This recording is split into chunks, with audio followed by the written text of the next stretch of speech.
Hello, my name's Tim Burbage. Welcome to Tim Burbage Reads.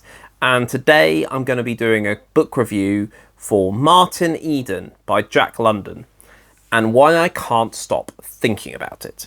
So, Martin Eden is a book written, I think, it was released in 1909, so it's over 100 years old.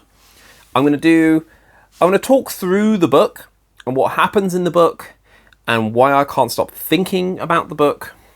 So there will be spoilers for a book that's over 100 years old.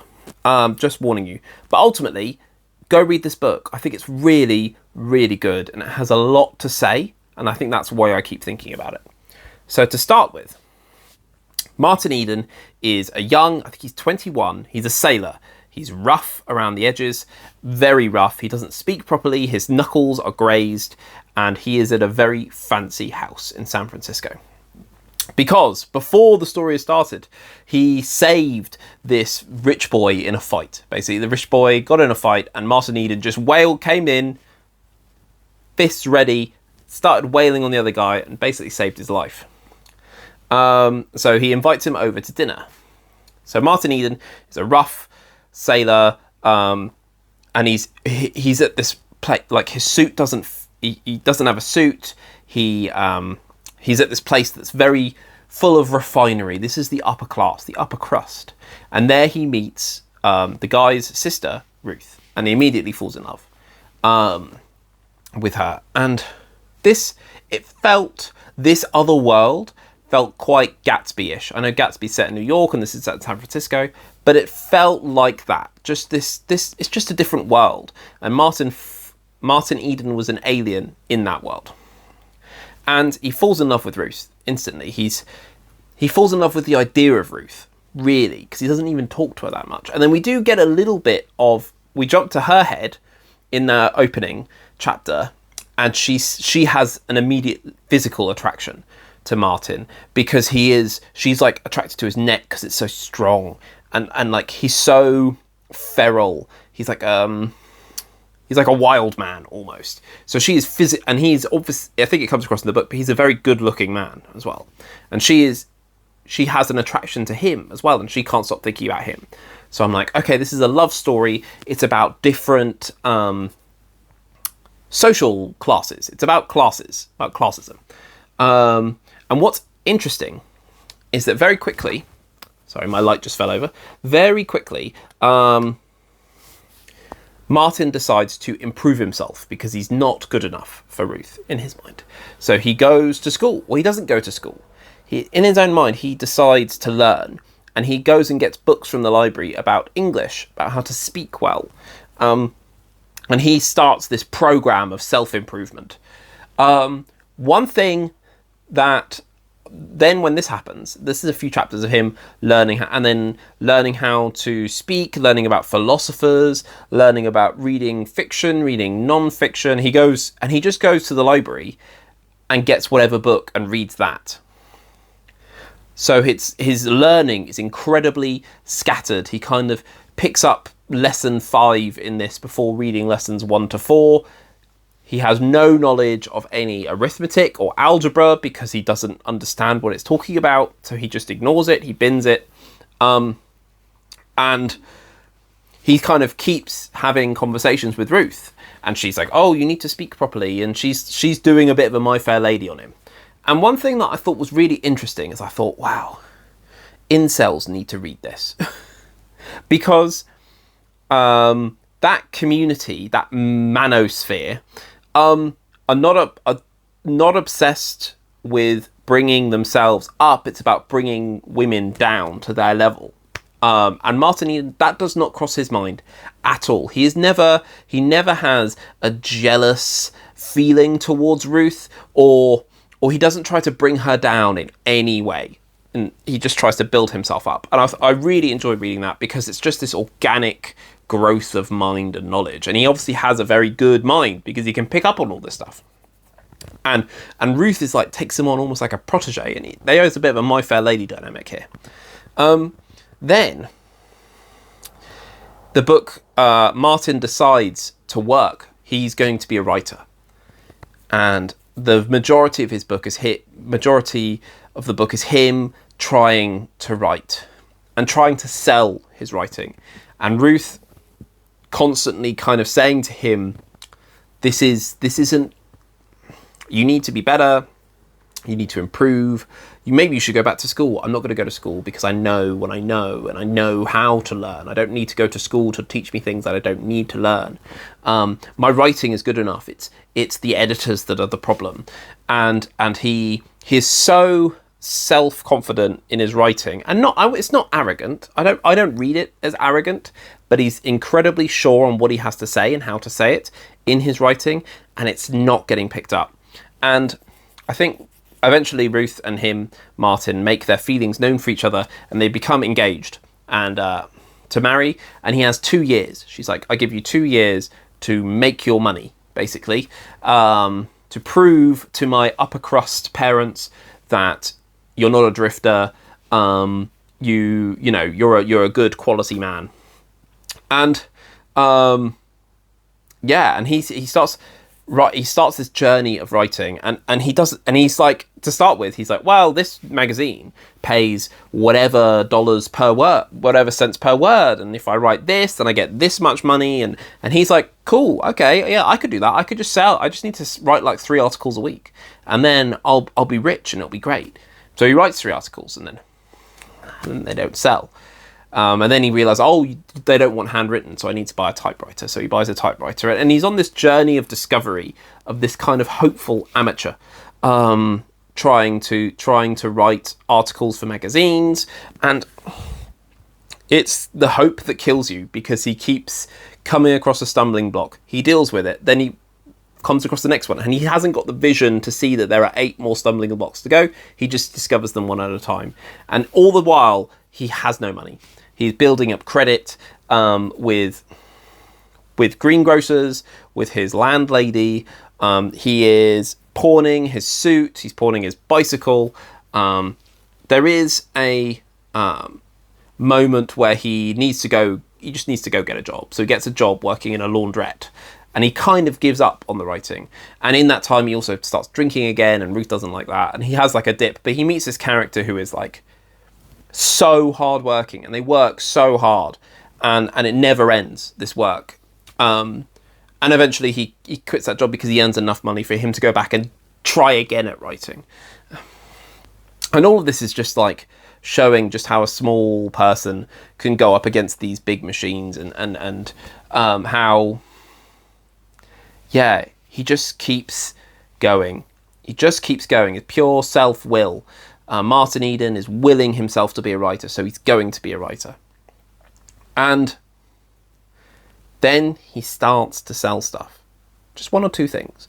And that's where this turns from a hopeful story to almost a sad story, because he sells enough to think he can keep selling it, and he's still starving. He sleeps 4 hours a day so he can spend the rest of the time writing. He only eats potatoes 3 times a day because it's the cheapest food. He goes and pawns his coat, his suit, his bicycle. Then he gets it back, and then he pawns it again, then he gets it back. He's constantly pinching pennies to try and figure out a way to get enough food to write. He runs out of money for stamps, so he can't send any manuscripts. All of this kind of stuff. And it's tragic. It is tragic. And Ruth is there for him. And you see Ruth's patience start to wane. And you also see Martin kind of realise, he goes to these upper crust parties, and he goes and pawns his suit back because he's going to this dinner, and he only has 1 nice suit. So he has to go wearing his nice suit. So he goes and pays for his suit back, money that he doesn't have. And he goes to this dinner, and he realises that a lot of them are kind of blowhards. And he has read the philosophy that they're talking about. And he thinks they're misinterpreting it, or they are factually incorrect, and maybe they haven't even read the thing that they're talking about. So he comes in, and he badgers people and is quite rude to them, especially in this upper crust world. He is a man outside of this world, and he makes a few social faux pas, and that kind of causes conflict between him and Ruth, and he feels like he's in a different world. And then he meets, and this is all kind of building up, I think, the first and second act, and then the third act, things I kind of like them and I also kind of don't like them. So the third act, he meets a new character. This new character just appears who writes like an amazing piece of poetry and then dies. And he says, do not publish this poetry. Like, this is for me and you. Art is for the individual, not for commercialization. You know, as soon as you commercialize art, it stops becoming art. That was this man's belief. And Martin Eden ignores him and kind of publishes it anyway, and it becomes incredibly popular, you know, and he kind of against his best friend's wishes, and his best friend commits suicide in it. And then you have a bit of a Rube Goldberg machine of he starts doing okay, he starts getting a little bit more, but then he ends up being accused of being a socialist by a local newspaper, and it becomes a bit of a hack job on Martin Eden because he has this charisma in a meeting. He kind of stands up and he berates philosophy and things like that, and that gets put in the newspaper, and that's, you know, Ruth's family break off the engagement because they've been waiting for 2 years for him to become a successful writer and become a gentleman with a capital G, and he has not done that. In fact, he has brought the family into disrepute by being a socialist, even though he denies being a socialist. And he's not really a socialist. And so it's all broken off. And he retreats. He just completely withdraws from that life. And he is broken. And he loses. He loses Ruth. He loses the path to a good life, that upper crust life that he thought he always wanted. He doesn't have it anymore. He has no path to it. It's blocked off from him. And then he starts to sell a lot. He starts to sell loads. His book, he writes a novel, it sells. He writes articles, they all start selling. And now all those editors who and he starts making money. He could go and just buy a suit. He buys a new suit. He goes and he buys a laundrette for the man who was working with him in the laundrette. He buys one. He buys his landlady. He buys her. She wants a farm. He buys her a farm. He has tons of money. He has it. He has achieved the dream of becoming a gentleman by getting all the money, by being a successful writer, an author with a capital A. But it's not a happy story. You think this would be the crescendo of the tale. This is the hero's journey, but it does not end like that. And it ends with all of those editors who wouldn't touch him with a barge pole suddenly coming and fawning over him. Oh, I always knew you were a good one since that story that you wrote 2 years ago that we didn't pick up. And and he is incredibly jaded by it all. In fact, he stops writing and he's like, well, I'm just going to make money off the writing I've already done. I've already done the work. That was the whole thing he kind of talks about. He's like, I am now being paid for my work. I have done the work. Now you pay me. That's how it works. I think at one point he goes to a magazine who refuses to pay him and he kind of roughs them up a bit. And they're not used to that at all. And it's not a good look on him. But at that point, I think he was desperate for cash and now he's flush with it. He stops writing, and then suddenly Ruth's parents ask him around for dinner, and he's like, "But I wasn't good enough for you when I was doing the work, you know. Or now I'm an author. Well, I already was an author then. I'd written it then. I'd written it 6 months ago when you didn't want to talk to me, and now I'm being paid for the work that I've done. I'd already done the work when you disowned me." But now other people see it successful. Now you want me back. And he's so jaded. He's so jaded. And it's kind of like the American dream of now he's in this class of the upper crust. But he did all the work when he was poor and hungry. And now everyone loves him. But they weren't there for him when he needed them. And the fact Ruth comes over and she's like, "Oh, I've snuck away. Let's go get married. And he turns her away. He's like, you weren't there for me. when I needed you. I'm the same man. I'm exactly the same man that I was when you wouldn't talk to me. I haven't done anything different. The only difference is the reaction of other people to me. And it was tragic to read, because this was the love story that was building throughout the whole book. And he says no, he turns her down. And the kicker, the final twist of the knife is that she says at the start, when she turns up, she's like, oh, I've stuck away, my parents don't know I'm here. And he kicks her out, and she goes, and her brother's there. So she was lying about that. It wasn't a desperate love story. It was her planning this with her parents to try and get him back, because now he's successful. And it's so tragic. It's so tragic. And it feels like Gatsby. Like, the tragedy of it feels like The Great Gatsby to me. And then right at the end, he decides he's had enough. He's just jaded by everything, because no one around him believed in him before. And he keeps talking about how he's the same man, he's done the work previously, and no one was interested in him. This kind of a theme that keeps turning up.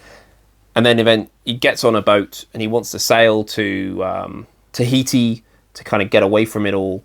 And he decides to slink himself off the boat.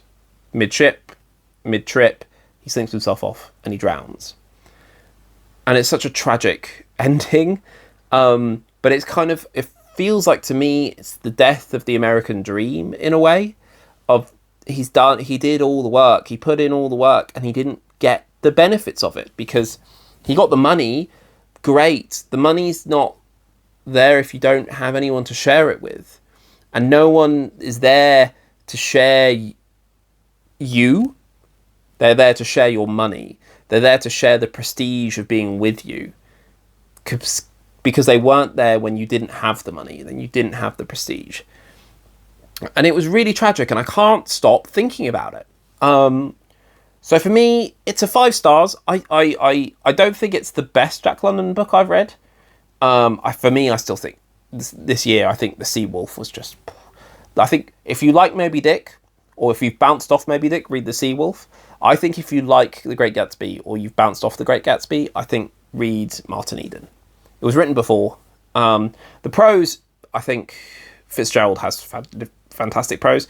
Jack London usually has a very direct way of talking to the reader. This is a bit more flowery, because you're so much more in Martin's head. And another thing is that this was very autobiographical. Jack London was a drifter. He was a hobo. He wrote and maybe started getting published in magazines. And then this book, and I think after Martin Eden, or I think he wrote Martin Eden whilst escaping on a ship. He went on the Snark, I think it was called. He went and just disappeared on a boat for 6 months and was incredibly sick, and wrote Martin Eden during this time. So he had done what Martin Eden had done, and instead of slinking off the ship and drowning, he'd stayed. Maybe those were thoughts that were in his head. It